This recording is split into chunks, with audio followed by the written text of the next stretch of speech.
Hi friends, Vijay அவர்களும் அவருடைய மனைவி சங்கீதா அவர்களும் 2 பேரும் சேர்ந்து ஒரு ஈவெண்ட்டில் கலந்துக்க போகிறாங்க. இதுதான் விஜய் ரசிகர்கள் மத்தியில் செம்ம நியூஸாகவே போய்கிட்டு இருக்கு. அது எந்த ஈவெண்ட்னு பார்த்தோம்னா, இப்போ ஜேசு சஞ்சய் தன்னோட முதல் படமான சிக்மா படத்தை இயக்கியிருக்காரு. இந்த படத்தோட ஆடியோ லான்ச் சென்னையில் நடைபெற இருக்கு. அந்த ஆடியோ லான்ச்சுக்கு 2 பேரையும் இன்வைட் பண்ண போகிறாராம். ஸோ 2 பேரும் கண்டிப்பாக கலந்துப்பாங்க அப்படிங்கிற மாதிரியும் சொல்கிறாங்க. இந்த பிரம்மாண்டத்தை இன்னும் பிரம்மாண்டமாக படக்குழுவினர் விஜய் அவர்களை இன்வைட் பண்ணியிருக்காங்க. மெயினாக ஜேசு சஞ்சய் சென்னை வந்ததுக்கு ரீசனே விஜய் அவர்களை கூப்பிடணும் அப்படிங்கிறதுக்காக தான் அண்ட் அவரை இன்வைட் பண்ணியிருக்காங்க. ப்ரொடக்ஷன் சைடில் இருந்து இன்வைட் பண்ணதால் விஜய் அவர்கள் கண்டிப்பாக கலந்துப்பார். ஏகப்பட்ட செலிப்ரிட்டிஸும் வருவாங்க. விஜய் அவர்களோட மகனான ஜேசு சஞ்சய் தன்னோட முதல் படம் அப்படிங்கிறதால இன்னும் ஏகப்பட்ட செலிப்ரிட்டிஸ் விஜய் அவர்களை பற்றியும் ஜேசு சஞ்சயை பற்றியும் நிறைய விஷயங்களை பேச இருக்காங்க.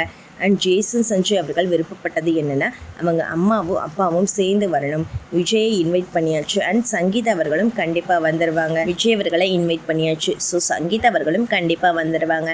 அண்ட் இவங்க 2 பேரும் இல்லாமல் சோபா மேம் அண்ட் எஸ்எஸ்சி இப்படின்னு ஏகப்பட்ட விஜய் ஃபேமிலியில் இருந்து அத்தனை பேரையும் இன்வைட் பண்ணியிருக்காங்க. ஸோ செம்ம மாஸ் மூமெண்ட்டாக தான் இருக்க போகுது. கண்டிப்பாக விஜய் அவர்கள் செம்மையான ஸ்பீச் கொடுப்பாரு அப்படிங்கிற மாதிரியும் எதிர்பார்த்துட்டு இருக்காங்க. ஜேசு சஞ்சய் இப்படி ஒரு வளர்ச்சியை பற்றியும் அண்ட் அவர் இயக்கிய படத்தை பற்றியும் அண்ட் முதலமைச்சரானதை பற்றியும் இப்படி ஏகப்பட்ட விஷயங்களை தளபதி அவர்கள் ஆடியோ லான்ச்சில் பேச இருக்காரு.